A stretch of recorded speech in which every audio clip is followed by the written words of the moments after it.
Bandai yesterday announced that there was going to be an emergency ban list that would come out today, effective 1 week from now, from April 10th in the West and May 1st in the East. In this emergency ban list, I request our help as well as the 5-cost Borsalino were pair banned, meaning that you cannot use these cards together in the same deck. I called on my friends on the All Blue to talk about what's going to end up being the meta now that this combo is not going to be usable anymore. For those who don't know, the All Blue is a group with Yonas Abraham, a North American world representative, Hrvoje Hedžet, our European representative, and number 2 in the world in the first World Championship, as well as a Japanese YouTuber, to bring together all of the regions in the world to talk about the One Piece card game. And before you skip to the end to just check out the tier list, this is the tier list, okay? So now you can second monitor content this video explaining why we decided to put things like Nami still in A tier despite losing this combo. If you're interested, keep watching. And check out SleeveChief's new matte sleeves. There's Deep Blue, which should have been All Blue, Snow White, which is actually a translation of my last name, Eclipse Black, and Void Purple for all you Gojo stans. And actually, I'm gonna do the most important test when it comes to sleeve.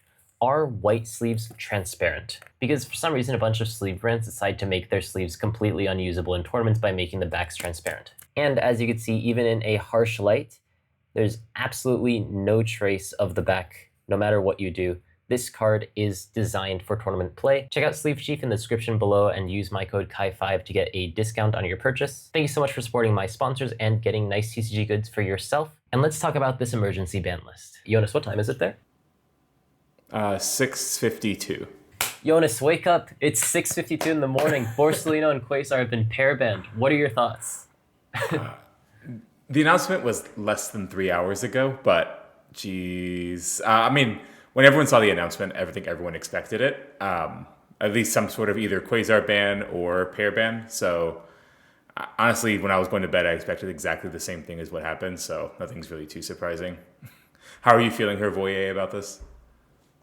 I mean, it's pretty much expected, like what everyone predicted yesterday, what everybody wished to see in the list prior. So in a way, it's the most unexciting news we could have gotten, like imaginable, but also still just happy that Bandai did the correction, even if it was like kind of shady in how they did it, like after people already committed to like decks and buying pre-release stuff, but still happy with the decision. How has the news been received in Japan, by the way? Because we are getting this in 10 days, but Japan and Asia have to wait a full month for this format. So before the actual ban list was sort of, I don't know what you'd say, like announced, I guess, when they made the announcement of the announcement yesterday, immediately Borsalino prices dropped from 7,000 yen, which would be like maybe about like $50 or 40 euros or something, down to about 2,500 yen, which is like a 60-70% price drop within a day before the card was actually announced to be pair banned, and then it turns out everyone was right, and so everyone panic selling their cards. Maybe not. I mean, I also think maybe people are kind of overreacting because I think Borsalino, of course, even on its own, is still going to be a good card, but everyone's very shook by the news before it was even announced because everyone knew that it was going to happen. So in any case, we got the ban list that we expected one way or another, in a very weird way, as Hrvoje mentioned, because a lot of people have already bought their Borsalinos with the set coming out in pre-release. So we'll see how your market shakes up as well. But I think one thing to sort of look over is Bandai's official statement on why this card was pair banned, because we have an official little blurb that they gave us for the justification. This card combination, being Quasar as well as Borsalino, who are now pair banned, has been used in a wider variety of decks, particularly those including yellow. I don't know how else you'd not use in yellow than we initially anticipated. As a result, we have observed that game times have been becoming significantly longer than expected, which deviates from the gameplay experience we aim to provide. Therefore, we have decided to designate this combination as a banned pair.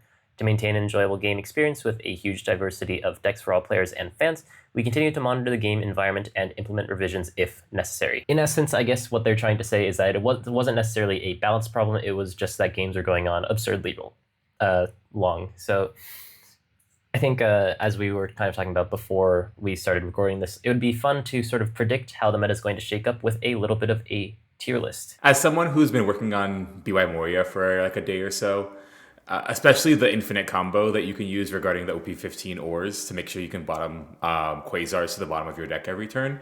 I understand the timing issues like very, very intimately, and it was a nightmare when I was trying to figure out how to play like a BO3 or even like game ones on Sim with this kind of infinite combo. That's true. You guys have BO3s too. Yeah, that sounds miserable. Last episode, we did have a couple of issues where I was showing things on screen that weren't actually mentioned in the podcast. So, and because there's so many audio viewers, though there is going to be a tier list on the screen, we'll try our best to verbalize everything. So I think the first deck that a lot of people are going to be talking about as a potential massive meta threat, that purple Enel is going to be the sort of deck to watch out for. I guess, Hrvoje, actually, you've been testing a lot of Enel. You want to sort of give us the rundown on this deck? Oh yeah, I've pretty much locked in Enel for the upcoming events at least in the beginning of OP15. I know I had like some thoughts about the Lucy when we talked last week, but Enel is just like much more flexible and like just design-wise breaks like more basic principles better than Lucy does, and in a way that really wasn't present in One Piece card game before. And yeah, like I honestly feel a bit worse with these ban news just because now the spotlight is on Enel, and everybody who's building a deck or choosing a deck, they're doing so with Enel matchup in mind, much more so than before. And in a sense, I didn't feel like the yellow matchups aside from Bell Luffy were even that difficult to manage. Like I would even say Enel was already favored into Nami, which I know might be controversial, but like you had much better tools of survival and managing the board than pretty much any other deck in the game. And now, like a lot of people are going to switch off of Nami probably, or at least build Nami in such ways that they include more good cards, which like in normal gameplay, they answer what Enel is doing better. Like there's going to be more Zeuses, maybe even some Logicos, and they just answer the dog on the spot. And in general, like the yellow decks are going to be built with like more card quality in normal gameplay, because there's not going to be as much reliance on this like trigger package where you have 4 copies of what is otherwise a rather mediocre like guard point, and then some number of copies of cards that set up your life, which are also not actually that functional in regular gameplay. And then there's also like the threat of all the other decks taking more and more for Enel. Mainly, I would say through freeze tools, which green predominantly has. I'm trying to remember if there's any other color besides like green that can freeze rest, because blue is going to they were going to play Boa Hancocks anyways, like the 6 cost. But the greens are now going to be much more focused on Electrical Luna and the All Out, I don't remember, it's like 20 words for the full name, but the Supernova Mini Luna. Even NL players themselves are going to build more for the mirror match. And that's actually a part I don't like that much, because I feel like there's a lot of edge to be gained in the mirror match, because people attack wrong, people defend wrong, but now they're just going to include more like RNG factors, which increase your chances in the mirror match at the expense of other matchups. But you know, if you run into a mirror match against somebody who has the deck built for a mirror match, and they just hire like Om into Porche Dog, like fantastic stuff, and you don't really have much of a way to answer it. Other than that, like I think decks which abuse lack of matchup knowledge on the NL side could also profit from these news. But yeah, as an NL player, I think the change as a whole is very good for the tournament experience of like pretty much everybody who's going. There's not going to be those like blind Quasar chains and whatever, or even set up Quasar chains. But it's like strictly competitive perspective of mine, I wish things remained as they are, at least for a little bit, to like abuse the gaps in knowledge which come with new format. But that's a bit of a selfish point of view. So I think that's pretty much a good summary. I have similar sentiments in terms of the knowledge gap. Like being able to use all the information that Japan has kind of cultivated over the past couple of months would be super useful into this upcoming tournament for us. So especially like making sure that we know how good Nami and Enel have been in the past couple weeks for you guys. However, like it seems like Enel is going to be the front runner for the most powerful deck in the meta, just because I do think that the biggest losers of this upcoming ban are Nami and Boa. We can kind of talk about those later. But I do think Enel is just going to be a very, very powerful deck, and I don't think many decks, aside from decks that play Electrical Luna, are going to have great tools to beating it. So all in all, I do think Enel is going to be quite good. I very likely will be strongly considering it, but I don't really want to play that deck because I'm not really excited for mirrors, as Hrvoje said. So I'm going to try to find literally anything else I can play in the meantime, and hopefully some of these other decks can kind of compete. But for me, like, Enel is tier 0 going into testing for these upcoming events. Everything that you said is valid. I also think that, like, it seems, at least the way that Hrvoje is putting it, that before the ban list, Enel would have been even stronger, at least in his opinion. If he says that, like, you beat Nami, we also mentioned in private, you think that you beat Moria as well, which is one of the matchups that I thought was pretty consistent at beating Enel, at least from my testing. But I'm not going to question that because I haven't tested Enel as much as I would like to.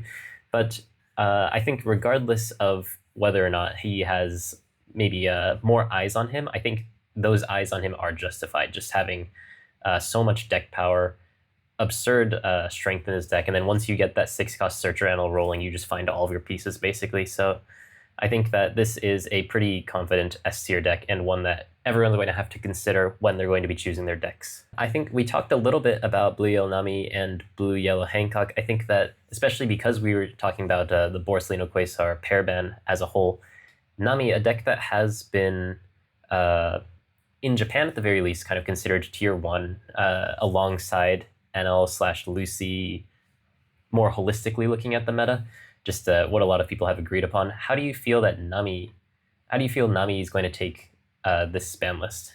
I'm not entirely sure, to be completely honest. My main gripe with Nami is I just don't know if the deck is like power level good enough without exactly Borsalino Quasar.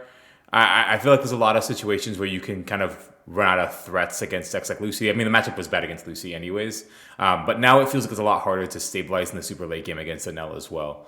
So all in all, I'm not entirely sure how I feel about Nami, mainly because it doesn't have all this like consistent life gain to beat a lot of these other decks. Additionally, I don't think its Boa matchup is as free as it once used to be because of the lack of the Quasar combo as well.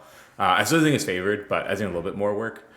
Honestly, I wouldn't sleep on Nami. It probably is still closer to like A than it is to B, but I do think it's a significantly amount worse, and it's not nearly as like strong as compared to Enel against the rest of the meta. So my thinking is, before people started running this Borsa Quasar combo in all yellow decks, Nami was already considered a strong option and a contender. So I don't see why that would change with her not being able to run the exact combo anymore. Because again, like, those are cards she loses from the deck, but she does replace them with like more immediately useful cards, which like they reflect just a proper playstyle better, where you play cards and they have good effects, and now you have more of those cards which you can play, probably more counters in the deck as well. So I think she's still going to be strong. Like, it's difficult to rate how strong just because she did have pudding in Japan before all these changes, which we are not going to have here in the West. But a lot of the decks that she does beat already, I would expect her to keep beating, just because the way her playstyle is developed, where she just drops these big bodies on the board, where there's always a cost to killing them, are still going to overwhelm like a large number of decks who are not capable of like consistently like winning board against Nami and just shutting down her options and then killing her in like 1 or 2 turns. Because that's usually the main stopgap, where if you don't have a way to deal with her board, she just keeps building Robins, Tenkos Newgates, even the Morias, depending on the build, and that's where like the opposing options fall off. So the decks that didn't have an answer to her before are not going to have it now. It's just that the decks that did have an answer before, they don't have the... There's less chance they just randomly get high rolled by Quasar triggers, or like by enough draws of Hiyori plus Quasar to set up those like lines of survival. So I would still expect her to be quite strong and among the top picks. I would say A tier if we are ranking Enel that high above everything else, but maybe low S tier as well. Like, I'll need to see as we go through more decks.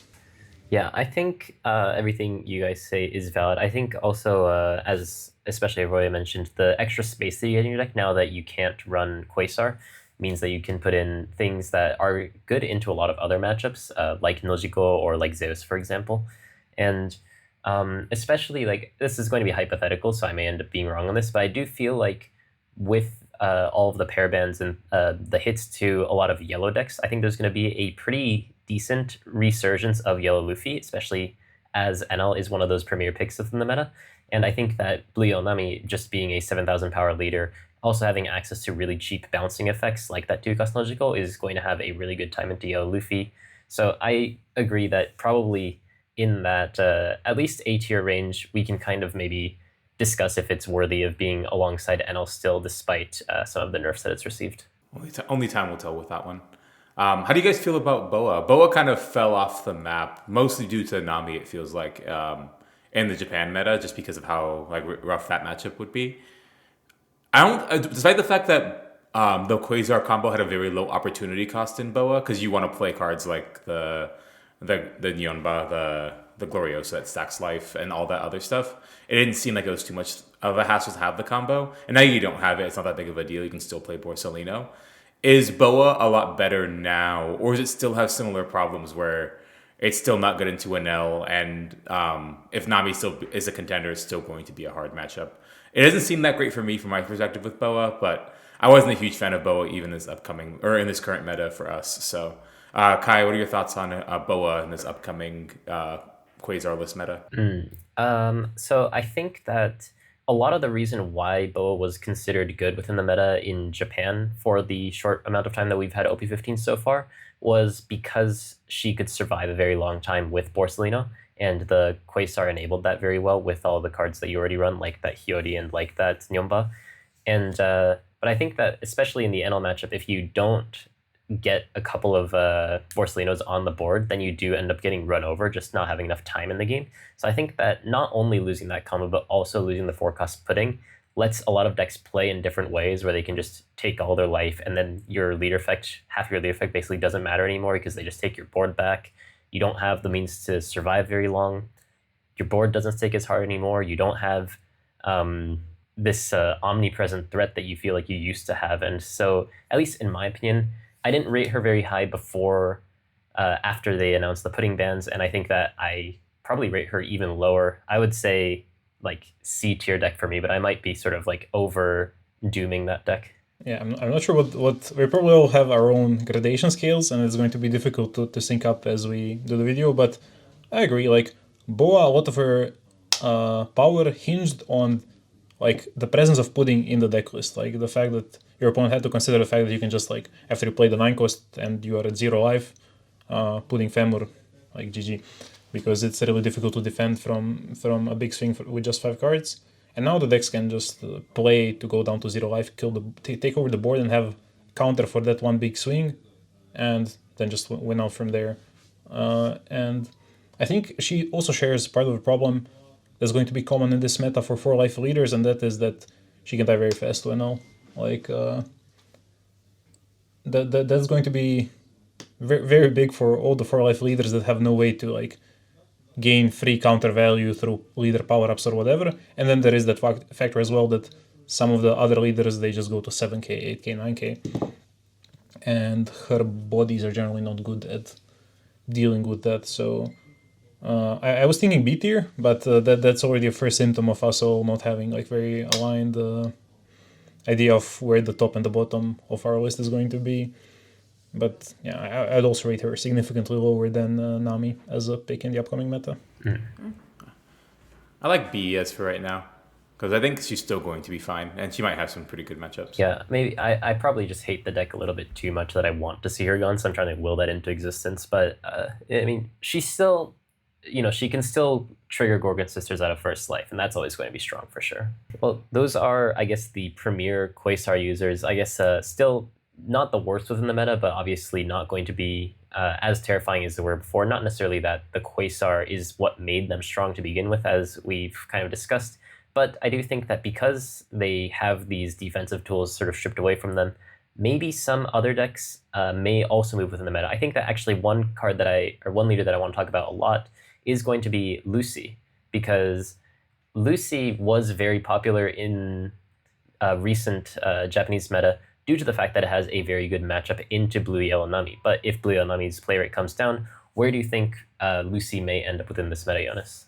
Yep, so when I'm looking at Lucy, I'm trying to figure out what matchups it would have that would be quite good. And honestly, I wasn't a huge fan of playing Lucy versus Enel from the Lucy side. And I do think that Nami gets a little bit worse, but I do think that matchup gets a little bit easier from your perspective, which is kind of a plus, of course. I do think that the main equity that Lucy might get is against the potential upcoming green decks that might exist, which are probably predominantly red, green Luffy and Mihawk. Just because you need those are pretty good obnoxious ways to deal with, or have great ways to deal with the Enel deck, but have like these like really towering monsters that are really bad against Lucy's like removal, like Fire Fist and stuff like that. So that's probably where it gains a lot of the equity. I don't know how predominant it will be though. So honestly, it might just be in like this A range as like a powerful deck that might just be I have no bad matchups besides I'm kind of unfavored against an L deck. So I'm not sure how people weight those decks. Some people weight them very highly because they like having balanced matchup spreads. In general, I kind of rate those pretty lowly, just because if you don't have a great matchup, why are you playing that deck into the meta? So honestly, it's probably just like in like this low A tier for me as like a powerful deck that's not really exciting in any particular metric, but it might end up being even higher or maybe lower depending on what ends up being popular. Hrvoje, what are your thoughts on it? So I do think like once again everything has to be compared to NL, like with that matchup in mind, just because we expect NL to be at the forefront. Like already the public consciousness has been on NL since yesterday. Like people were even anticipating this like pair band being accompanied by like maybe dog or Porsche ban or something, like to at least like knock down NL a peg, but that didn't happen. And I'm thinking the NL matchup is really, really hard. Like so many things have to go right for Lucy, and a few things have to go wrong for NL for there to be like, I feel, a fighting chance. And you already need to be like tech in how you build the Lucy deck. But yeah, I feel like it could gain a lot of ground in the surrounding matchups, but it also does lose some of its reliability against the usual meta tricks because, well, everybody had like Quasar Borsa. Lucy was pretty much the only deck that could like reliably remove multiple Borsalinos from rotation and like cut off that line entirely. And now those decks are just going to run like generically good cards, which, to be fair, in those colors probably there's not much that is going to be very annoying for Lucy to deal with, but it could in theory make those matchups more demanding. And I'm not sure on the Mihawk matchup because I've seen some Mihawk players claim that it's very Mihawk favored, but I haven't tested it myself, so like my instinct is as well that power reduction plus potential for bottom decking just should annihilate Mihawk, but I'm reluctant to speak on it without like much experience. But yeah, I would expect it to be like, I guess A tier. Like I'm not sure if it can go into S tier if I think it really struggles into NL, unless it has like completely dominant matchups spread elsewhere. I mean, my philosophy whenever I make a tier list on my own, at the very least, is like if it doesn't beat like all the decks around it in the tier list, I don't think I can justify putting it into S tier. I think that the fact that probably what's going to be one of the most played decks within the meta, Enel, being a bad matchup for Lucy, gates it out of S tier. I do think that it is just going to be one of those reasonably strong decks within the meta, and I do probably need to test the Mihawk versus Lucy matchup now because I hadn't tested that. I just assumed that it was very Lucy favored because they rest their characters for you basically to take out with Fire Fist. So we'll see, but I do think that a lot of it will come down to the meta as well, how people are going to react to NL being a very prevalent, very obvious, strong meta pick right now, and how Lucy does into some of those other matchups. But I think that it's still a good deck, very consistent, despite being a one-card deck, just the amount of surges that it has, kind of similar to GP Luffy in a way in its consistency, has a lot of different tools at its disposal, and just all-around solid deck into all the matchups that aren't Enel, essentially.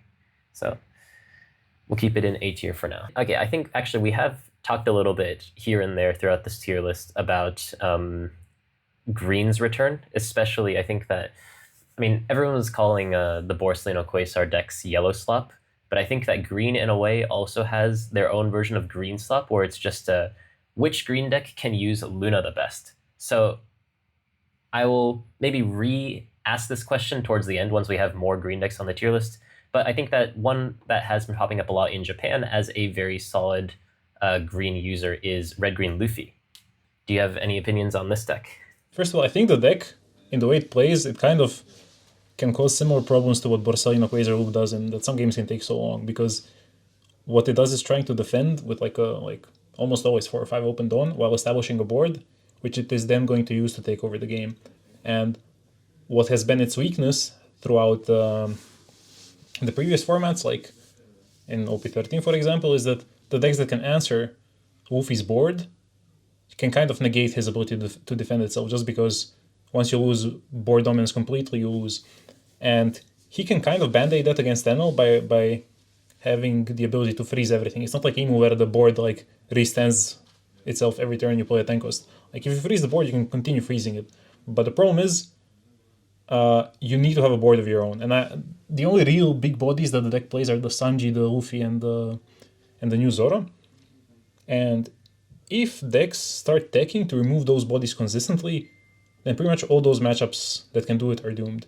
And even decks that can just grind you out and like play a really long game like Nami are also going to be like extremely difficult for Luffy to deal with, because they just have 2 big bodies that are immune to Luna. And there's always that factor of, okay, Luna is in these matchups insane, and then these other matchups is completely that card that does absolutely nothing.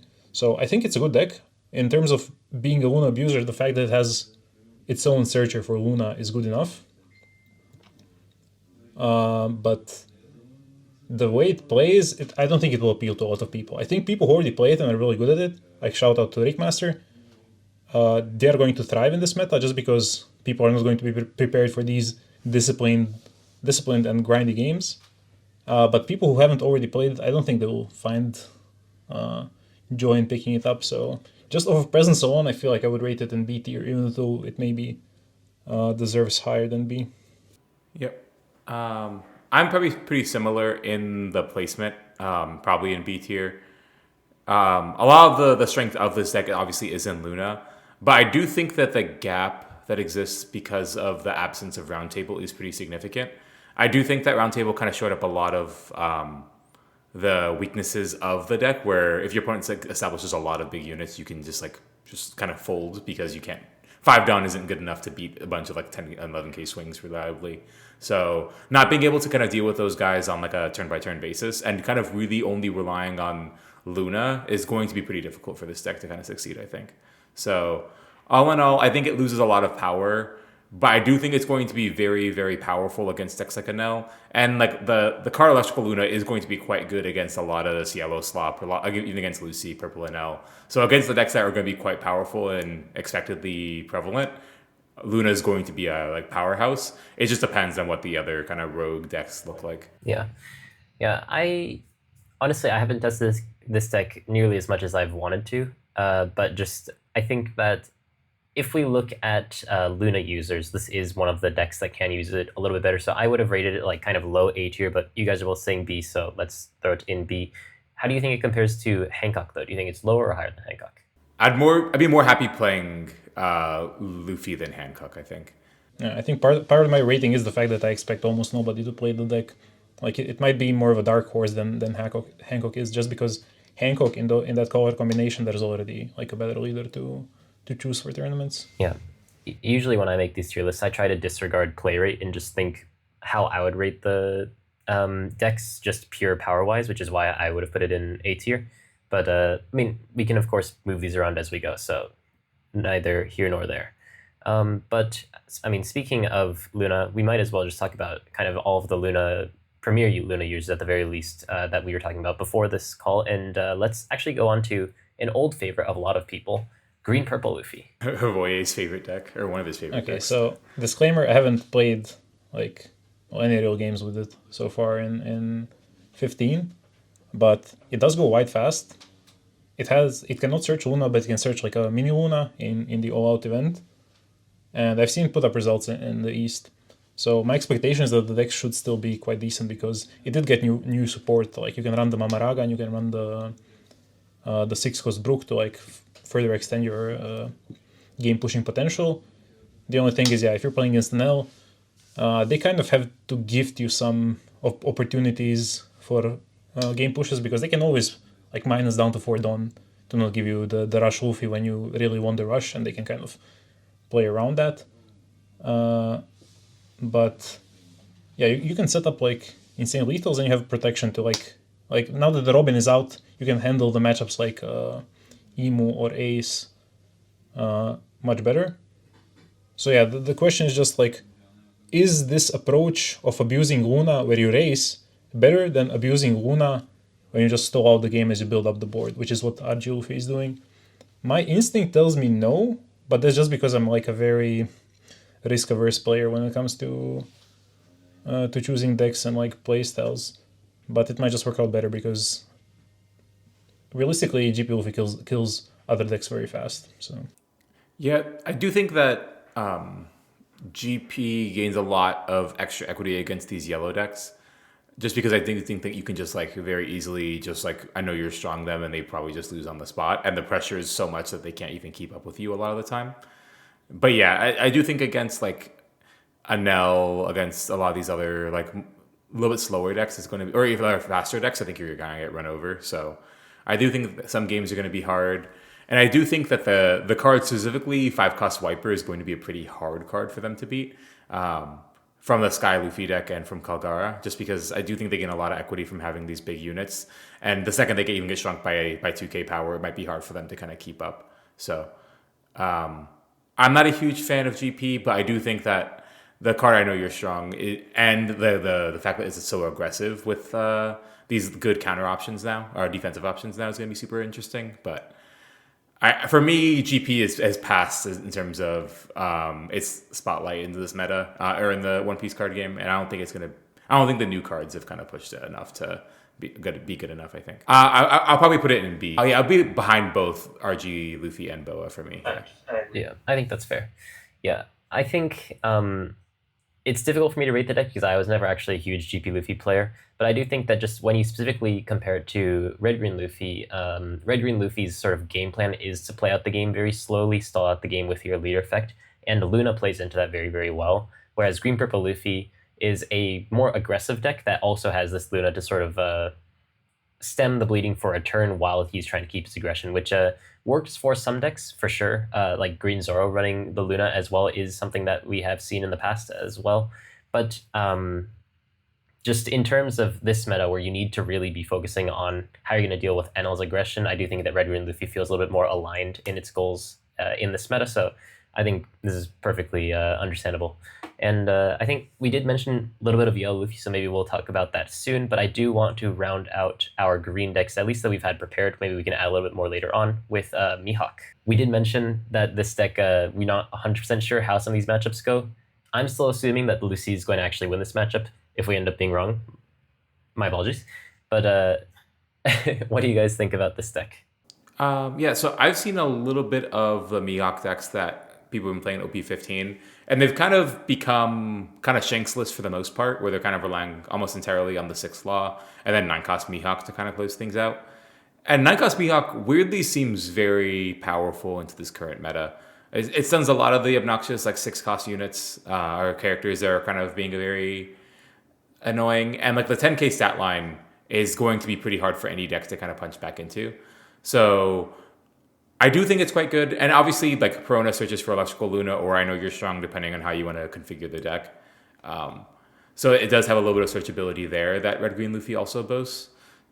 Whether this like pile of 6k units plus like 6-cost me or 9-cost Mihawk is going to be good enough against Purple Enel is a different story. It might just be too slow to set up, which I think might be the issue, that it's going to be too far to overcome. But there is a little bit of power there. And if playing a bunch of cards like 1-cost Tapu's and stuff like that can help the Enel matchup to make it playable, it might be something that might be really powerful. For me, my gut instinct saying it's like probably the highest B tier deck that we have so far in terms of being power level or being good enough. Just because I don't see anything where it's super great. But if the matchups kind of play out a little bit better, and if Lucy ends up being a favored matchup, like what we expect, I can see it reaching A. But as of right now, I'd probably put it as the highest of the B tier decks we have. I think it should do generally well into yellow.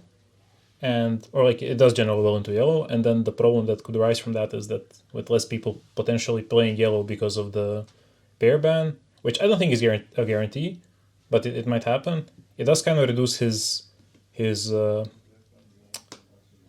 standing in the meta, but on the other hand, it's still good into like now niche picks like Emu. But I don't know how it's supposed to solve the Enel matchup, because from the NL side, that felt like very, very NL favored. And I think I saw people like kind of memeing that Raftera put the matchup at even, because usually when he makes a tier list for a green deck, you can like take everything down 20% in win rate, and then you get the actual result. So if he says it's even, I think it's doomed. Like, it's doomed. So if Enel is super popular, I think there's going to be some need for very lucky brackets to have Mihawk top. Other than that, like, it should be positioned like relatively well against the rest of the meta, and like, yeah, I think top of B tier is a good position. It like kind of feels the more aggressive niche of what RGLF is trying to do, in a sense, because he also has his own way to search Luna, and that goes a long way, at least against some decks. But I don't think against NL. I think an NL matchup is very unfavored. Yeah, interestingly, so I never tested this matchup just because I was never a huge Mihawk player, nor OP15, because I had to find a deck that wasn't Enel for a 3v3. I didn't actually get to test all too much Enel nor Mihawk. But the sentiment, at least on Japanese Twitter, which we know is the most reliable source for information, of course, was that Mihawk actually wins the matchup into Enel, which sounded absurd to me. But, I mean, a lot of it will come down to that matchup. I certainly trust Hrvoje much more than Japanese Twitter on this matter. I would have actually put Red Green Luffy a little bit higher than Mihawk, but you guys both prefer Mihawk over Red Green Luffy, so let's slot them in. We now have a bunch of green decks in the B tier, so we'll kind of need to see what ends up winning out on top and eating themselves. You know, you have some random decks like Shiralshi as well that can use Luna, but still though, we've talked about the green decks. Do you guys want to move on to the final OP15 deck that we're going to talk about in Yellow Luffy, or do you want to talk about some of these older decks like Emu or Ace or something? I'd like to go to the OP15 Luffy deck because I like that deck the most.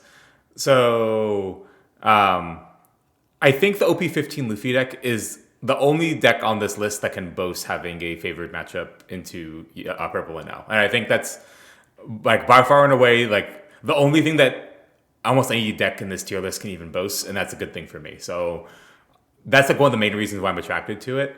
I do think that the Yellow Luffy deck really has a problem attacking into Nami specifically. I feel like that deck is going to be quite difficult into Nami because it's really hard to muster up enough large swings to actually win the game, and you mostly just are going to be attacking with 7k, 6k bodies throughout the entirety of the match. So if Nami ends up still being a very powerful contender, I do think a lot of Yellow Luffy, I'm going to call it Sky Luffy for the rest of this to make it easy. Sky Luffy's equity is a little bit neutered. But I also think that the deck's quite good into Lucy, mainly almost entirely due to the 5-cost Luffy as well. So of the most powerful and prevalent decks, I do think that this has two very good matchups and one like pretty bad one. If you can kind of work around the Nami matchup, or if Nami becomes a lot less popular, I do think this become like a powerhouse that might be the other tier 0 deck aside from Enel. But I do think it has a really, really bad matchup right now. So as of right now, I would probably put the Sky Luffy deck in A tier, just because I think it has two very good matchups in Lucy and Enel, and one pretty bad one in Nami. If you can kind of fix the Nami matchup, I do think it becomes a lot better. It might be something that gets close to S tier. But right now, I would probably put it slightly below Nami. And if I can figure out the Nami matchup, I might even get it even higher, or potentially like the lower part of S. So I'm very high on this deck. Hopefully it ends up being better. But I'm curious what your guys' thoughts are on it. I want your opinion soon, Hrvoje. But one thing that I just realized is that there's probably a lot of weight on this tier list because, I mean, the All Blue, like, roughly 10,000 people watch it every time, which is a lot if you think about it. That's like a stadium of people. And if we put Nami in A tier, that makes Luffy worse. If we put Nami in like C tier, then isn't Luffy A tier or S tier because we've swayed the narrative? I don't know. We can do a lot of diabolical things here. But I mean, without any sort of delusions of grandeur clouding your vision, Hrvoje, how do you feel about Yellow Luffy within this meta? I think it's wrong. Like, it's probably the biggest winner of the ban list, and it's fun you use that clouding my vision thing, because I think Jonas's camera just blurred. Like, 1 second. But yeah, like the fact that Nami might have reduced play rate, in general, that there might be more Enels in the meta should heavily favor Sky Luffy, or some people call it Bell Luffy, and it also benefits like not just the switch to Enel in the meta, but also in the consciousness of like the average player, because now even the Lucy players, like, they kind of have to take for Enel more potentially, and that usually, or it can come at the cost of like slots which are really good into yellow decks, such as the blue 7-cost event. I'm breaking on the name, but the double attack one, because that is really good to actually push aggression into Sky Luffy, and not very useful into Enel. So I think that's one of the spots where Sky Luffy is also just getting advantage by existing after this ban list, as it was not reliant on the Borsa Quasar combo. So yeah, I agree with the A tier placement. I might have even placed it above Nami just because it's going to do better against other A tier decks than Nami necessarily will. Because I feel like Nami has this problem where she's generically very strong, but then you look at her matchups against every other top deck, and you're like, this might be like a little bit unfavored. And then the only like, I think that was even just the general opinion, but the only time people said it was favored into something was Enel. And if you put that at like more shaky ground now, which I think it already was, then Nami like feels like a weaker pick than Sky Luffy would be. Yeah, I mean, I'm super excited to mess around with Sky Luffy with the new changes. I do also think that although we are talking about the potential of Nami's player not being affected all too much, I do think it's a fact that it is going to be affected to some extent. There are obviously, like, even if the deck is still good, a lot of people are going to drop it because it's not as good as it could have been. Just this loss of hope. So I'm sure that, like, even if the play rate's still somewhat high, it's not going to be as high as it could have been should there not have been this pair ban, of course. So I do think that the Nami player is going to come down a little bit. It may still be a little bit prevalent, but I do think that, like, every deck on the tier list needs to dodge something. We don't live in a absolute tier 0 meta where there's one single best deck that beats everything. So any one of these decks really could win given the right matchup spread across the day. And I think that just all of these things considered, Luffy just has a really solid matchup spread. The only thing that you're really scared about is a deck that was just nerfed, and a lot of people are losing a little bit of hope in it. So I think if you guys wanted to put it in S tier, I would have been convinced to put it in S tier as well, but let's throw it at the top of A tier.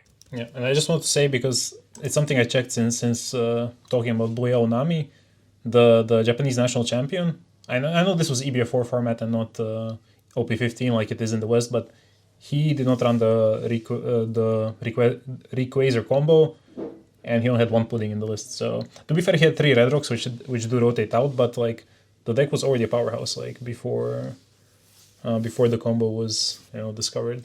So I really do think like Nami's still one of the best contenders in the meta, despite what I said earlier about a perceived worse matchup spread, because it's still just generically a lot of good cards.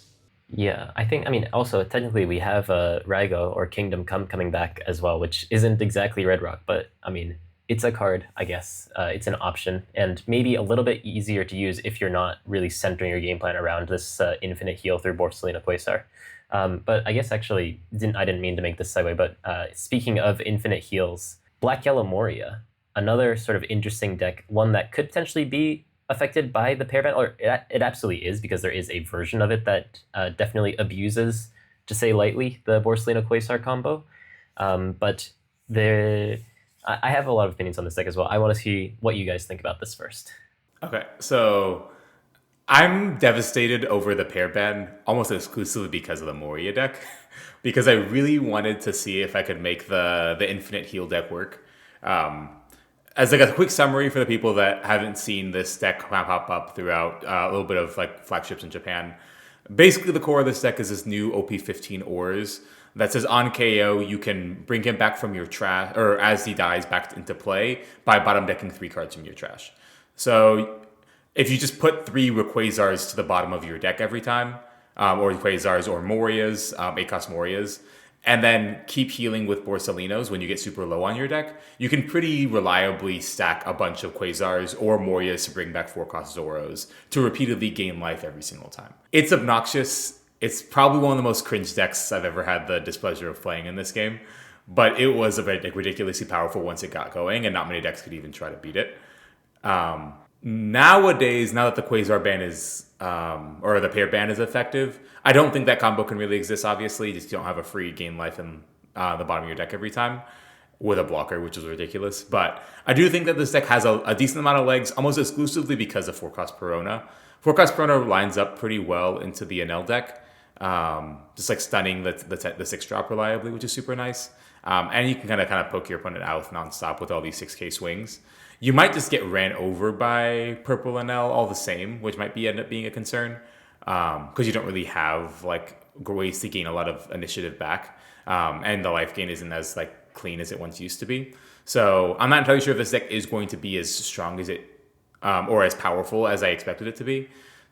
Honestly, it's kind of in the middle of this B tier for me, where I don't really see where it gains a ton of equity, aside from like slightly like slowing the game down against Enel, but still losing to the aggro 1-drops. So I would probably just put it in like this middling part of B. Honestly, don't even know where I'd place it. It might just be slightly worse than Red Green Luffy in my head, but I would kind of give the option for exact placement to everyone else. Hrvoje, how do you feel about the deck? So first of all, I'm not too devastated by it losing the loop potential with the ban, because I'm kind of feeling like this is the reason they emergency did it, because it's a deck that, like all these decks, the concept exists previously where you like mill out your entire deck and then try to manipulate the bottom of the deck. I think like Cross was the first to really push that with Rebecca. And this takes time, and it takes careful play and careful planning to not mess up. And another problematic part with Moria specifically, it is that it's kind of a troll concept where you're like, "Hi, you're never gonna kill me," and laughing at your opponent. And you know that type of playstyle attracts a lot of people who just kind of want to make their opponent suffer in TCGs, which valid. Everybody has their own motives for playing TCGs, but it does take time. And they listed the time concerns as one of the primary reasons for the emergency pair ban. So I kind of think that the amount of attention this deck received lately on Japanese YouTube and Twitter is the reason they just pulled the trigger on the pairing. So, but I think the deck still remains quite viable, just because it can have a really strong tempo plan. It's kind of difficult to start with like you would other yellow decks, because it has all the floating characters. It has the revival with the 6-cost Moria that already like pushes advantage, and then the Wolf version had like all the smaller tools as well in the Thriller Bark, in the Hogback, or well, you run Hogback in the regular as well, but Thriller Bark, the 4-cost Perona, and yeah, you can just pop the new Hogback as well to draw cards. So I think the deck still remains good. It relies much more on tempo plan, and one of the weaknesses I've found with the tempo plan in general with the deck is that, against specifically Enel, probably against other decks as well, but I haven't tested it as widely, is that at some point Enel can just decide, okay, I pressured you enough, and now I turn to like completely wipe your board, and then I kill you. And that type of play pattern where Enel can choose how to navigate it and still play around your triggers, even if you're like insanely lucky and get like every life or almost every life trigger, I think Enel should still be able to navigate those games to a win. I think that presents the main difficulty for Moria, but because that requires a really good Enel pilot, it's probably still going to do well in tournaments full of Enel. I'm not sure how I would rank it.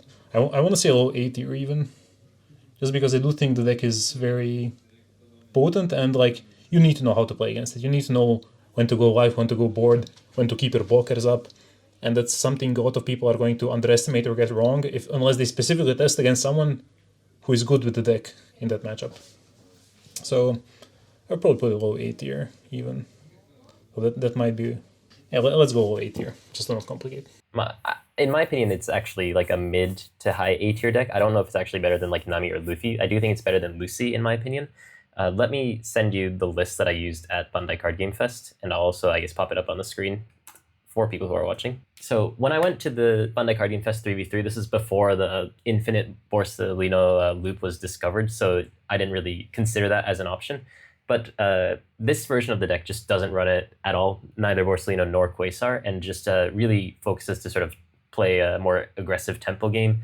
Like you basically just have your like Luffy Taro-esque character in the 6-cost Moria. You also use the 8-cost Moria as a Luffy Taro, essentially, just to play a like 6-cost that plays a 4-cost, and then an 8-cost that plays a 4-cost. You swarm your board, get really high value KO effects, bump up your characters, hit a bunch, and then also you can play the slower game through 8-cost Moria and the 9-cost Hancock to heal up your life. You also have your leader effect as well. And I think that this deck Obviously, I haven't fought against Hrvoje, so I don't know what like the true limit of Enel is. But from my testing, at least the tier list right now, we have Enel in S tier, we have Luffy, Nami, and Lucy in A tier. And I think that aside from Nami, all of these matchups were pretty good. And the issue with Nami is not that she's necessarily 7,000 power, because it's not too hard for Moria to make 7,000 power attacks, because you use your lead effect and attach one dong, and you do have a lot of floating dong.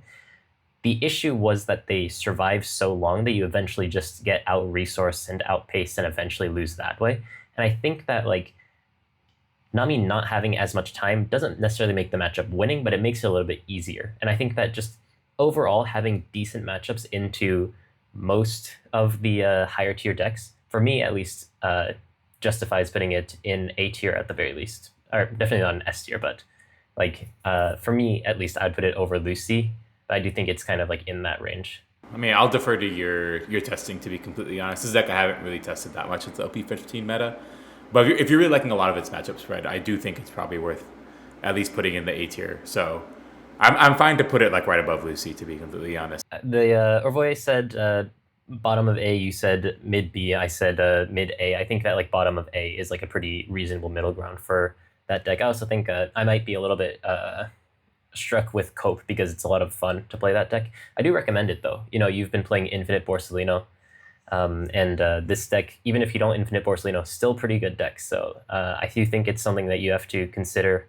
I think that there's going to be enough people coping this deck that you have to sort of consider it a threat. But we'll see how it actually ends up settling into the meta, because I'm not sure how it does into some of these Luna decks that might be in the meta. We'll see. Do you want to wrap up the yellow slop in terms of the Kalgara, and we can call it a day? This deck ultimately just feels like it's playing the Sky Luffy deck or the Bow Luffy deck, but you don't have the protection, which is like really rough, especially when you're trying to defend the secret 5-cost less 7-cost Luffy. But you're a lot more aggressive, which is like really powerful into a lot of other matchups. You're also more susceptible to Luna, or you're about as equally susceptible to Luna, however you want to think about it that way. So honestly, I do think that the explosive power of this deck is very powerful, especially now that you have the new 3-cost Kalgara that exists in OP15, or is it EVO4? It's one of those, but that card's quite good. And I do think this is one of the decks I didn't really want to play Borsalino, or so I didn't want to play Quasar, but really liked having Borsalino as another like Norland copy, basically. So I do think this deck is honestly just fine. When I tried it against Enel, it felt very die roll dependent. When I was first, I didn't feel bad. When I was second, I was like very terrified of Enel. So I'm not entirely sure how or what this deck actually gains equity wise. And I do think you're a lot worse against decks like Lucy that can just kind of like block her up and just remove every single guy you play, because you don't have the protection that the Sky Luffy deck offers. So honestly, I would probably put it in like the high-ish B range. But it might end up being a little bit better into the rest of the field. I need to test it a little bit more when the Quasar combo doesn't exist, because maybe its Nami matchup becomes a little bit better that way. But honestly, it just seems like a fine aggressive aggro deck, but doesn't really offer anything spectacular that the Sky Luffy deck didn't.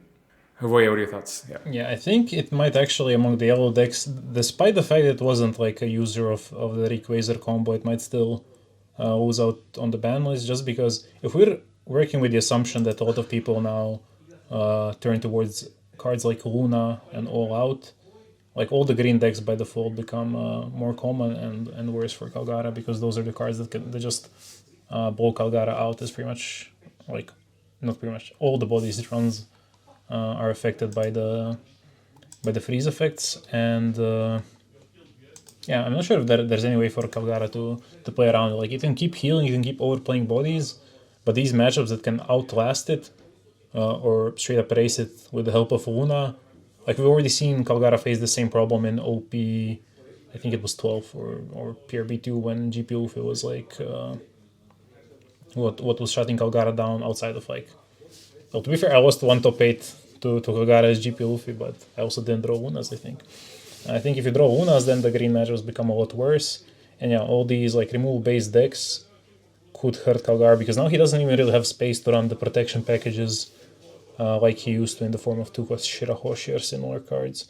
So I agree with the B tier placement.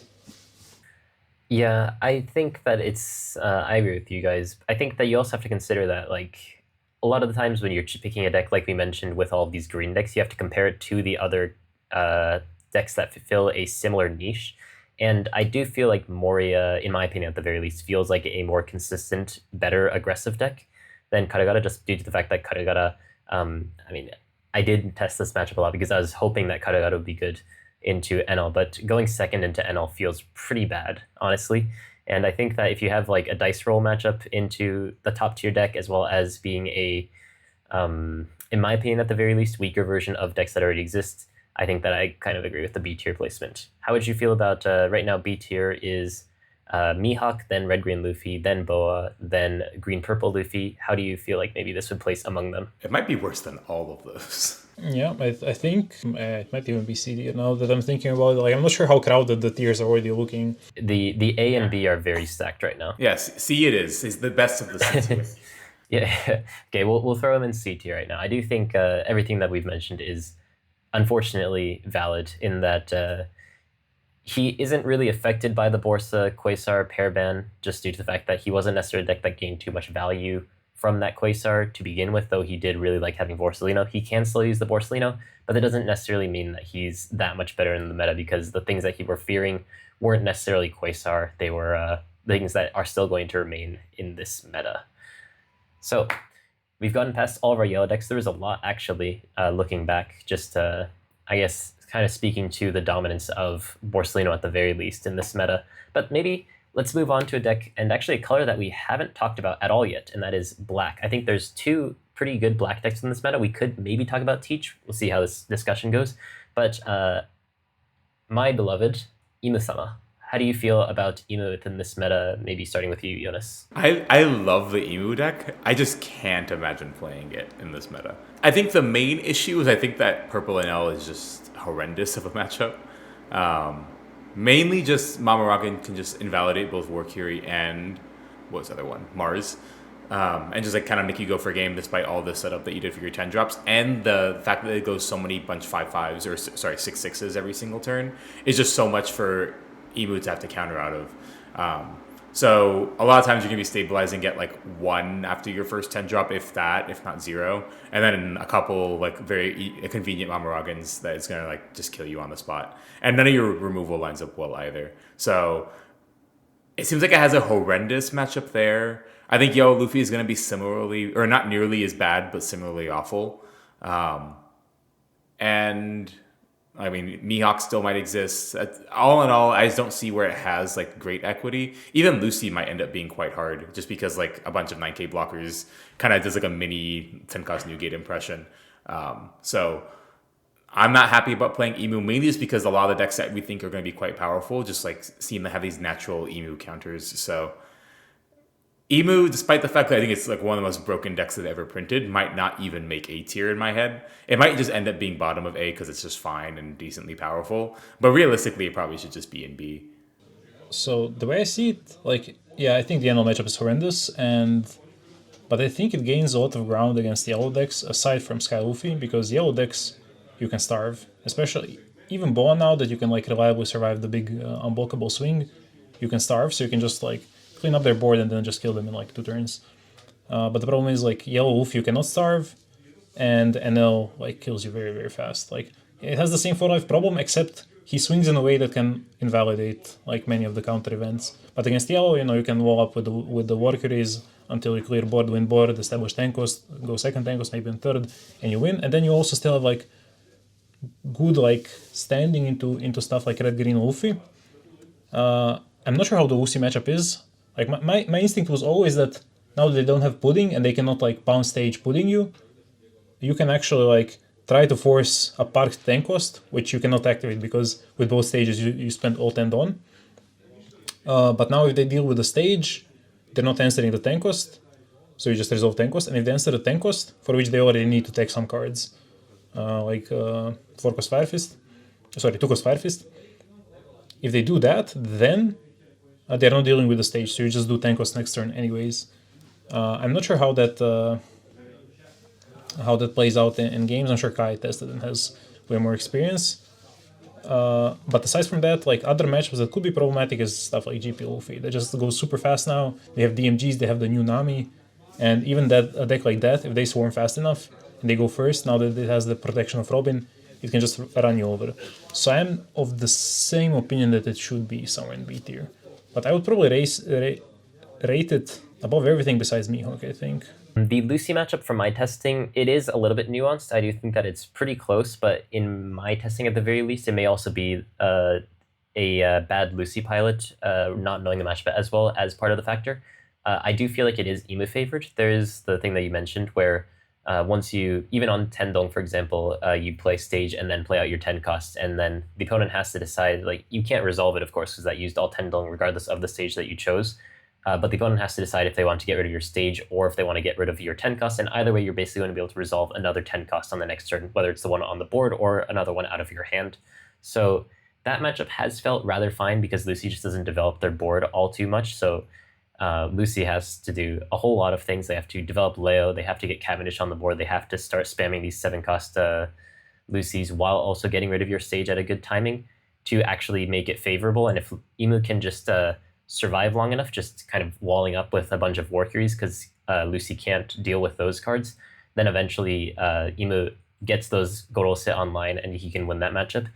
So the interesting thing is, if the Borsalino Quasar pairband didn't happen, I think that Emu would be like a very solid A tier deck, because if we just take a snapshot of the Japanese meta right now at the very least, I don't think it's going to be indicative of what's going to actually be correct, but the top tier decks in Japan are basically Nami, Lucy, and then Enel in that order. And Enel's terrible matchup, but Lucy and Nami are both fine matchups for Emu, as well as just being a generically good leader into a whole lot of things that exist in this meta. So I would have been fine playing Emu within this meta if the Borsalino Quasar pairband didn't happen, but because this happened, and therefore likely the play rate of Nami and Lucy will start to drop a little bit, just as a byproduct of people being less excited about these decks. And now you have to deal with things like Yellow Luffy, another bad matchup, and Purple Enel being probably even more popular now. I think it's a B tier deck now. I don't remember exactly whose word it was, but I will drop it right below Mihawk in B tier though. And then I guess talking about the other black deck within this meta, Black Crocodile, a deck that actually won the Bandai Card Game Fest 1v1 championship in Japan against Purple Doflamingo, interestingly, in the finals. Do you feel like Black Crocodile is better situated in this meta now that the meta is potentially going to be moving with this Quasar pairband, or maybe a little bit worse, Hrvoje? I'm thinking like it has a surprise factor. That's the main thing. Like it's a semi-difficult deck to pilot. I feel like you can catch out people off guard just with all the freezes from the Croc. I probably should have thought about this before we started recording. No, there is less Simu. We didn't talk about Ace yet, I guess, but that's like the one matchup that you really don't want to face. It also got better because of the lack of Red Rock, but yeah. Oh, true, yeah. But Lucy can still bottom everything. I mean, there's going to be more Enel, and I think you have a better chance of handling Enel than Lucy, though.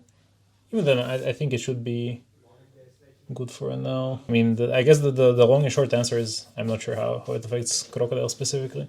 Yeah. One factor that maybe should be considered is that if we assume that there's going to be more Lunas within the meta, Luna can only lock 7 costs or less, and Enel, if you use the Vari event, will give one of your characters +2 costs, therefore making an 8 cost, and therefore out of Luna range. So this card may be teched into Enel a little bit more to deal with some of those slightly weaker matchups, and Crocodile, I mean, 8 cost Crocodile with your leader effect is going to be able to stun anything, and in Enel, where all of your characters are at best probably going to be 8 cost, Crocodile is definitely going to be able to lock it regardless of the way that Enel is going to build his list. That being said though, Enel does have a lot of smaller attacks, especially if you run things like the Holy and Portia and whatnot.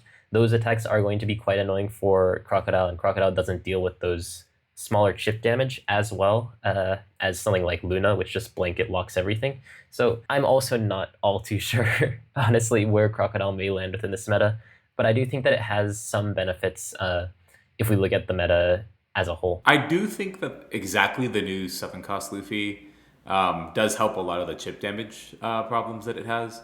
And becoming a 7K leader does help a lot against like these yellow strategies that will be existing. But yeah, I just don't know how Croc looks, and it's a deck that will require a lot of testing individually with a lot of this like matchup spread and with a very good pilot, kind of like similar to like the Red Green Luffy kind of anecdote that Hrvoje was making before. So it just depends a lot on the pilot, but I can see someone with a mastery of Croc doing very well in like the first couple regionals. I just don't really have the testing to say anything, to be completely honest. But I have no idea where I'd place it at the moment, to be honest. Yeah, I think this is one of those matches where or one of those decks where none of us really know how it places. I do think that it probably benefits a little bit from the ban list, not necessarily that Quasar Borsa was a problem for this deck, but just more that how the meta may shift based on that may benefit Crocodile. So we'll see how that ends up actually placing him. It's just one of those decks that we kind of have to let the actual cooks sort of decide where it's going to end up in the meta. I mean, it's a fun deck. I want to test it, but I think it's around to it yet. But it is a potential contender for being picked later in the format, especially if people figure out Lucy and Enel matchups to a higher degree, because they both have very predictable curves. I'm just not sure if Crocodile is flexible enough to deal with them, because you can answer the dog fairly easily once you get to the Robin, but the main problem against Enel and against Lucy as well is going to be that you are so reliant on the die roll to actually get to the freezes first and to establish enough big bodies first before you start freezing, because I think that's just going to be the main obstacle, because all the freezes, the same applies to green decks. If you have bodies on board that can attack, then freezing opponent's board is really good. But if you're just freezing the opponent's board without really advancing your own, you're not really gaining any ground. So a bit die roll dependent, but I don't know. They definitely need to test it more. Probably premature for us to place in the tier list accurately. Yeah, okay. We'll reserve him for the end to just slot him back in at the bottom as a to-be-decided sort of tier. But we have two more to talk about, though, and that is Ace, one of the old kings who has seemingly fallen, at the very least, in play rate, and Purple Doflamingo. One, at the very least, if you're from NA, was very exciting very recently. But which one do you want to talk about first? Let's save Purple Dofi for last. Let's just jump into Ace. A deck that I kind of have a love-hate relationship with. I mean, the deck just curves out. I mean, it's one of the best decks at curving out, to be completely candid with you. Honestly, when I tried it against Enel, the matchup felt way too hard to play. And when I tried it against Sky Luffy, I felt like I also got ran over. Because none of your removal lines up particularly well.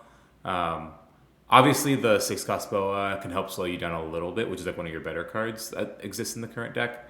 And also, becoming an 8K leader can also help a lot with the new 7-cost Zoro. But honestly, I think the Enel matchup's probably just too horrendous for that deck to continue doing particularly great. And I don't think it has a bunch of great matchups. I need to test the Lucy Ace matchup, but on paper, it doesn't seem spectacular, just because of the card Fire Fist, but maybe it ends up being a little better than I thought. So for me, it's probably just low A, high B in that area, where it's just a powerful deck that does its thing, and it lines up pretty okay into a lot of the other A and B tier decks, but it's not doing anything exciting, so I'm never super excited about the deck. Yeah, I feel like there's two main decks that can just aggressively punish it with a lot of 6K swings and then potentially some removal tools on top. Whereas Ace is in a position where he doesn't really interact with good decks in good ways. It can completely ruin the day for a lot of weaker decks, more random stuff.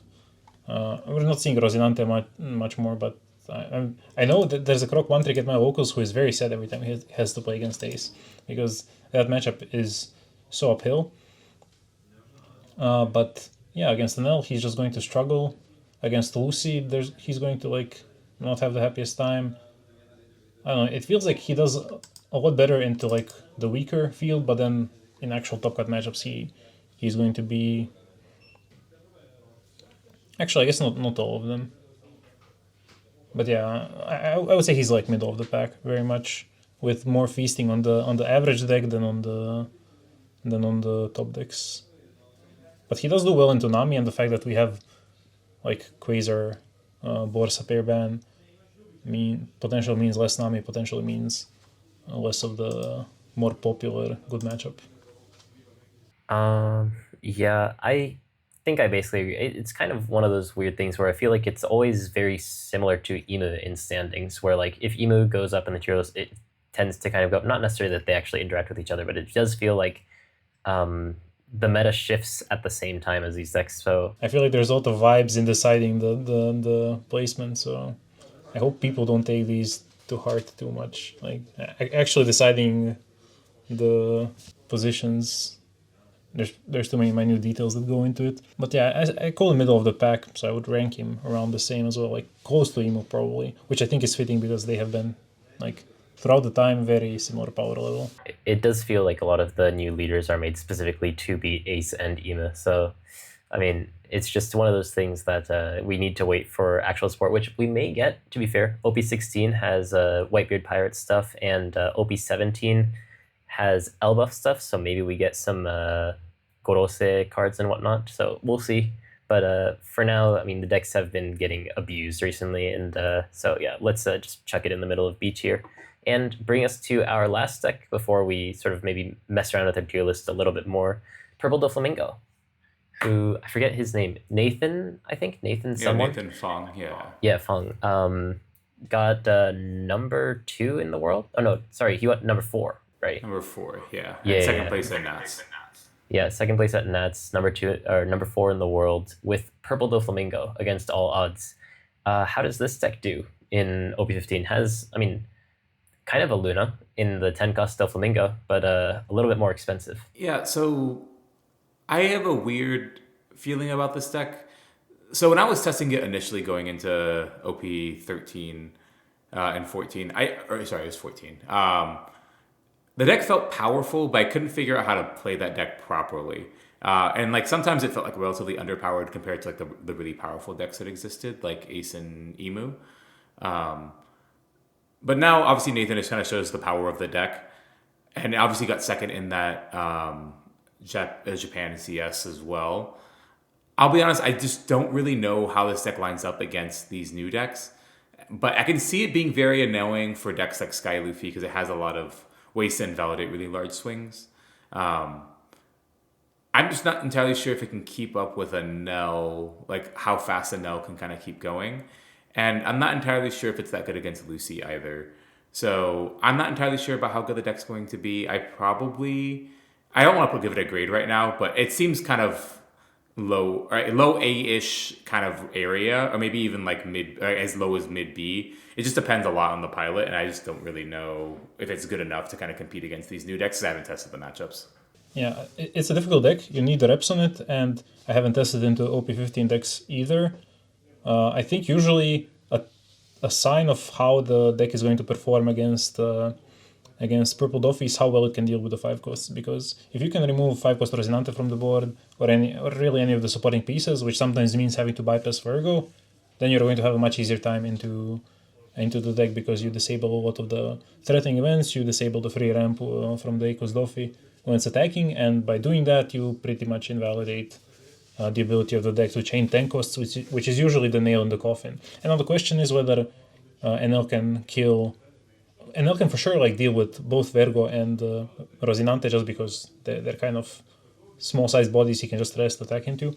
But the question is whether he can actually kill Doffy fast enough to make to invalidate all the big bodies and the bricks Purple Doffy runs. My instinct says yes, whereas for Lucy it says no, because like dealing with Virgo is going to be a lot more difficult for Lucy with that 7k breakpoint and just the protection effect involved, but maybe Virgo just has to sit active all game. I'm not sure. This is the type of stuff that you need like an experienced Doffy player to test out and then make conclusions.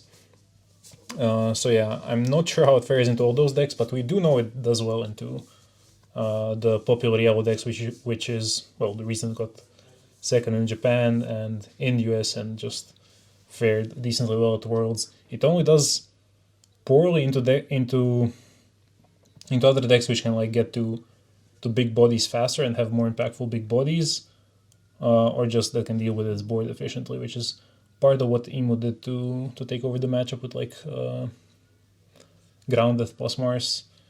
So I know it can be like solid contender if we just take all matchups into account. I'm just not sure about the Enel and Lucy specifically, but I would expect it to be strong, like maybe even high B tier. Like that could even be underrating. I can see it being A tier, but again, without actually testing the new matchups, that is maybe a bold statement. So aside from like when I was trying to figure out my deck to play at the 3v3, aside from Moria, the deck that I actually played the most was Purple Doflamingo, because I saw potential in that 10 cost Doflamingo. And so people have changed their deck lists. Like historically, people used to only run 3 10 cost Doflamingos, and they ran the Doshinante and whatnot. And the more popular version, although I don't know if it's actually correct because I do really like Doshinante in the deck, is to run 4 of the 5 cost Pika, which give you a Doln at the end of your turn, and then run 4 10 cost Doflamingo and just become a 10 cost Doflamingo spam engine, basically, where like one of the weaknesses of this, or I don't know if it's a weakness, but like one of the stipulations of the deck was that once you play that 10 cost Doflamingo, unless you have a Monet on the board, or unless you have, of course, the Pika on the board, then you couldn't play it twice in a row. So essentially, the deck has turned into a just spam the 10 cost NL or 10 cost Doflamingo and pray that you win type of deck. And I think it's pretty good at doing that. It's very consistent, of course, having so many searchers. The reason why I ended up not bringing it was because, in my opinion, at the very least, the Enel matchup felt like an extreme coin flip that was weighted towards Enel, where if you lose the coin flip and you go second, then your 4-cost Sugar, I believe it is, that plays out a character, doesn't actually activate because the opponent has to be at 6 Dong. So if the opponent's just careful and reduces their Dong down to 5 before they hit you, the card never activates, so therefore you're just playing one turn behind, and if you start playing your characters after the opponent's already played their 6-cost 10,000 power character, that matchup just feels pretty abysmal. If you go first, however, and you don't have to rely on that 4-cost Sugar, the matchup felt like a little bit better, but still felt sort of shaky. And the Lucy is kind of a similar sort of deal, where if you win the dice roll, you go first, and then you can go like ramp into the 8-cost Doflamingo into the 5-cost Virgo. You have your entire board active when the opponent's going to be playing down their first 7-cost Lucy, or 7-cost Sable. Then it feels fine. If you go second, it's not as bad, but a little bit shakier. But I do think that it's solid all around within the meta, but the dice roll is very important for these matchups that you guys are talking about. Yeah, and I'm also just thinking now, like, how it should fare into green decks, and if you're expecting the green decks to adapt more to like Enel-like meta, that should probably hurt Dofi more than it helps him, just because like in Mihawk, one of the primary cards that can like push the matchup is the freeze Mihawk, the 9-cost, so we are seeing an increase in those, and generally stuff that can freeze 5 costs and deny many of the free swings and like increase possibilities of starve, that should all harm Dofi and its standing in the meta. And I'm also pretty sure the red-green Luffy matchup is not good, just based on experiences of a friend who's played a lot of P-Dofi both in regionals and topped and in Chinois Cups. Shoutouts to Ivan. Yeah, I think maybe all that being said, I think it's fair to place this kind of in B tier, though there is a whole bunch of things in B tier right now. But I guess we'll maybe chuck it into sort of like optimistically high-ish B tier. For me, right behind Mihawk is fine in terms of like, I think it has a much higher ceiling and it could also kind of flounder a little bit lower. But I think just like putting it in this like high B tier area is fine. I will say again, like the fact that when you make a tier list, you kind of have to have a list of criteria that you rank stuff by, but then keeping the criteria consistent for every deck is so difficult. Like I don't know. I feel like people have to do it by vibes all the time when they do it, because I'm sure I put a lot of thought into this, and there's still like no way for me to simply see it as an ordered list. It's more like, you know, random graph with a lot of factors influencing the strength. Yeah, it's probably going to be switched after 2 weeks or like moved around a little bit. Just like we saw before with Leo and Nami kind of coming out of nowhere to shake up the Japanese meta before, maybe something else that people haven't tested, it's going to just explode out of nowhere and change everything. But I will send you guys the current tier list, and then we can maybe say some final thoughts if we want to move some things around. Or or just start to wrap things up. For audio-only listeners, this is the final tier list. We did change a couple of things after this point, but I want to talk about this now for one specific reason. We have Enel as the sole leader in S tier. We have Yellow Luffy, we have Blue Yellow Nami, Red Blue Lucy, and Black Yellow Moria in A tier. In B tier, we have Green Mihawk, Purple Doflamingo, Black Emu, Red Green Luffy, Red Blue Ace, Blue Yellow Hancock, and Green Purple Luffy. In C tier, we have Kalgara standing strong as the strongest C tier deck, and Black Crocodile as a bit of a dark horse that we're not exactly sure about. Now, I stopped here because there's a pretty massive Egghead spoiler ahead, so if you haven't watched up to that point or read up to that point, maybe consider just clicking off the video now, or you can skip about 1 minute ahead to avoid the spoiler. Sorry and thank you. I think just, oh yeah, one thing we didn't mention, the biggest loser of the ban list is for sure Vegapunk, because like he got his natural support like taken away from him. But I'm sure there's understanding amongst Vegapunk players that, you know, the greater evil had to go. To be fair, very fitting for kind of Borsalino to be the one that stabs Vegapunk's. Oh, maybe spoilers. Oh, those are for sure spoilers. Spoiler warning. But yeah, not necessarily a great deck within the meta before, but then, and honestly, even with Borsalino in the deck, didn't actually like make the deck meta just because other decks were able to use Borsalino. I mean, he uses Borsalino the best, but he has other problems. But then because Borsalino existed, it feels like Vegapunk took like an extra random hit out of nowhere. Yeah, but I really want that deck to be good, but I mean, doing like a reverse pair ban for every deck but Vegapunk would just be a nightmare logistically. I'm happy that they are so committed to not doing erratas though. Like, I think erratas are a plague on physical TCGs, because Yu-Gi-Oh does them and I hate them. We just print a new card and ban the old one then. Also, I feel bad because Kalgara is the only C-tier deck. We're not trying to single out and bully Kalgara. Orange Samurai is going to be playing that deck regardless, and he's going to do fine. But yeah, there's definitely a bunch of other C-tier decks we didn't kind of have in the tier list in the first place. I would say there's decent odds we are underselling Kalgara, because we are here considering the assumptions like Green and Luna's getting a lot more popular than they might end up being. But it's still like a really fast-paced deck. If you played it even a little bit, you understand how many insane new tools it got. It just goes 5 wide with like big body so fast. So quite a decent chance we are underselling it. But we need something in C tier, so there he stays. There's that's true. We do need something there. If you start to put in some more obscure, maybe not obscure might not be the right word, but if you put in more decks like Blue Purple Sanji, like Roshinante, decks that are like decent right now. I mean, they're very good actually in the West. But OP15, especially with rotation, with the bans and whatnot, does take significant hits. Also just matchups in general. Roshinante versus Enel is a bit of a hate crime. And there's just a whole lot of things that you could talk about on this list, but this is just kind of focusing on kind of the top of the meta for people who want to be at the top of the meta. Yeah, TLDR, get ready to learn Enel, buddy. Yeah, I'm looking at the list. I don't think I could justify putting any of the decks alongside Enel. Just like Enel beats most of the things on this list right now. Just a great deck across the board. I'm just saying 10 sets ago, I chose the yellow deck over the purple deck, even though the leaders were switched. I'm gonna try to do the same again. Hopefully, it ends up working out this time. Yeah, the only thing I'm looking at that doesn't fully sit well with me on the list at this point is we do have Ace ranked lower than Emu, and like as much as it hurts me to say, like Ace did perform better in almost all the tournaments than Emu did, which was like I think the Worlds is the sole exception across the continents where Emu outperformed Ace. So I'm wondering if maybe Ace should be higher than we have him, but other than that, I think this is good to ship. But I think we can get into like the nitty gritty of this.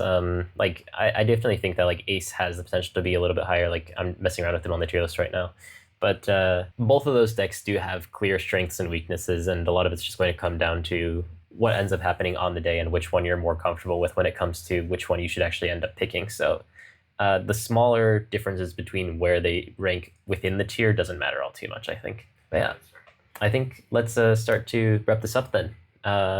In summary, Moria best second format. Thank you guys for coming to the All Blue episode 12. I'm probably gonna play Sky Luffy in Lille in a couple weeks, so I'm excited to see if that deck's gonna be good enough. Hopefully the testing kind of bears any fruit. we're gonna see each other in Lille. Okay, Nice. I mean, maybe we can do like IRL, or I don't know how that would work, but we can maybe arrange something for all blue content as well. I will be, at least for the first half of the format, definitely focused on Enel, maining Enel, and we'll see if that changes as the meta develops further, but that's just like what feels the most comfortable and, you know, the deck most fitting for me. Yeah. And for Japan, interestingly, we get this ban list a couple of weeks after you guys, just because I think April is going to be store qualifier season in Japan. So I think that they wanted to just keep the meta the same throughout that, to not just suddenly change it halfway through. So I think that's why they ended up having it from May for us. But so for April, while we still don't have Borsalino Quasar, I'm going to enjoy Imu, however bad that deck may be, especially because there aren't too many rounds. I just need to dodge Enel, and I'll be fine. After that, though, I'm probably going to be eyeing Moria, trying to refine that deck and make it as good as it can be, because I feel a lot of potential playing that deck, and of course, it's a lot of fun. So we're all on different decks, which back in OP13, where we were all on Imu, stark contrast. But all in all, pretty jungly meta. But I hope that we all win, and of course, someday we will have that in-person All Blue podcast, which will be fun for everyone. If you guys enjoyed this installment of the All Blue podcast and the tier list on the screen for the visual viewers as well, hope that it was also easy to follow along auditorially as well. Thank you guys for watching this or listening to this installment of the All Blue, and we'll see you guys next time. Bye-bye.